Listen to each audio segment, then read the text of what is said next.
So I'd just like to demonstrate this for maybe 3 to 4 minutes so you guys can get a sense of what London and I are doing here. But the first thing that we're going to be doing is getting into starting position as I just described. Now, we don't have to point at our own left eye anymore because we've been doing this a long time, but I am going to ask you guys to do it and we'll demo it now. So you're going to point to your own left eye as you train to always be looking into your partner's left eye. That's the more receptive side of the body. Now you can already see London starting to drop into practice quite effortlessly. This is the result of years of practice, just so you know. This takes time to cultivate what she's doing right now. It doesn't come immediately. But you can see how the front surface of her body is already open. Her hands aren't crossed. She's completely available. But notice how she's not frozen either. She's alive. And she's also animating presence on the omega pole. And we'll get more into alpha and omega in a little bit. But the reason why she's moving the way she is because she's dropping into omega as she drops into presence. So alpha and omega both do presence, but they look a little bit differently. So I just want you guys to notice that first.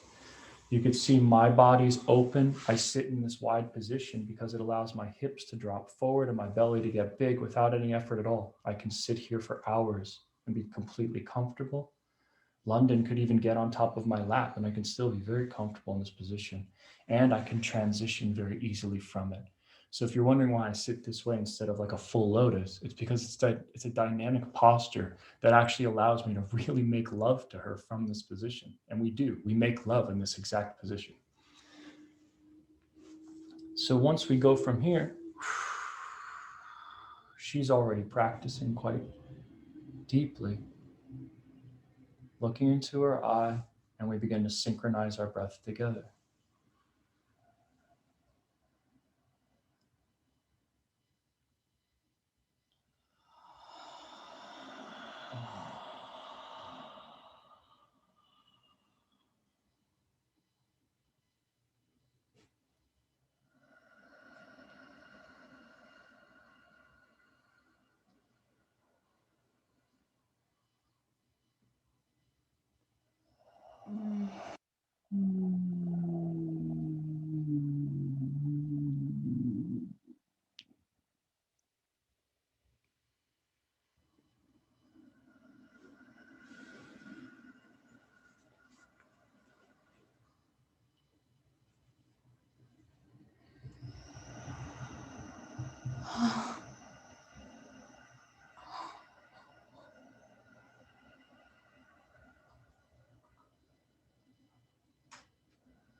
So London and I are going to stay connected, but I'm going to talk to you guys a little bit so you understand what's going on right now. So as I started to synchronize my breath with London, you might have noticed that both of our breath got deeper. The deepening of that breath is critical. If you're not breathing that deeply, you'll never feel the subtle energy that's actually available between your bodies. London and I can keep doing this and bring each other to a full orgasmic experience. But that takes a lot of time to train that ability to breathe that deeply with each other and be that responsive with each other. But all of that is real. It all comes online, it's there. But in order to access it, it comes from the breath.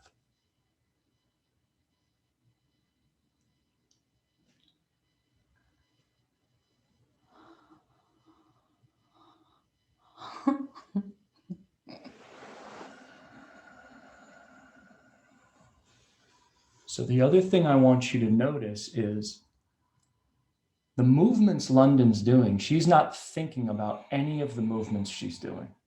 It's not orchestrated. These aren't practiced routines you're seeing. She's letting her body authentically respond to what she's feeling. Even as I talk to you guys, you could see her kind of sink down because she's not being met in the way that she would like to be, as opposed to when I give her my full attention.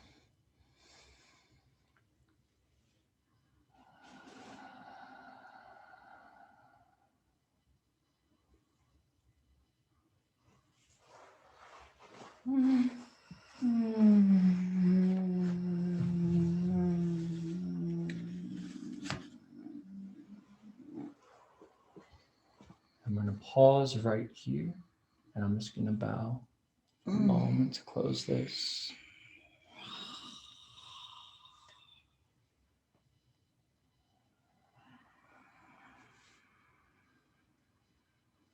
And then we're going to turn and face you guys again. And now I also want to mention something. You guys saw us just bow there to close the practice because London and I are very intentional with when we're creating polarity and when we're not.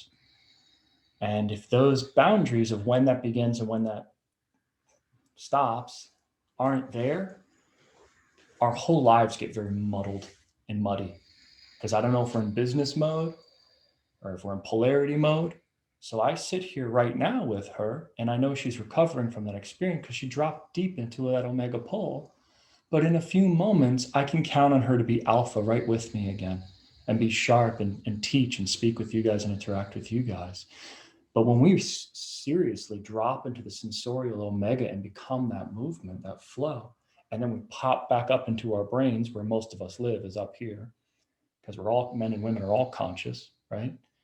That's a different way of relating. And there is a time period it takes to transition. That energetic agility takes a moment to recover. If you've ever run suicide sprints from like one end, stopped, ran back the other, stopped, ran back the other, going from alpha to omega can be that exhausting. So just always bear in mind for yourself and your partner that making those transitions is a real thing. It's a real thing.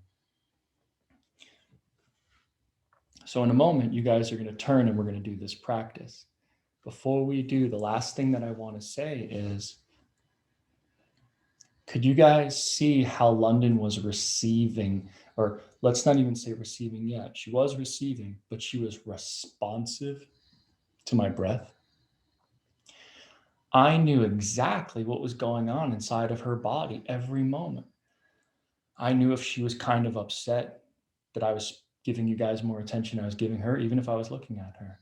I could feel her body open and be receptive the moment my attention was more with her, right? So those subtle cues are so important. And because she lets me see them, I know exactly where I stand at every single moment. If she was locked out or frozen and she was feeling all of it, but instead was just like this the whole time, it would feel like game over to me. I wouldn't know what to do. I'd be breathing hard and I'd get exhausted and I'd be like, who said this is supposed to be fun? What is this? It's because there's an actual flow. There's a directive and receptive energy happening between our bodies, and that's what makes this work. So we're going to take you guys step by step in a moment. Before we do, I want to check in with Londin. Is there anything that you would want to say about that? In regards to the experience, how you do that, what that feels like.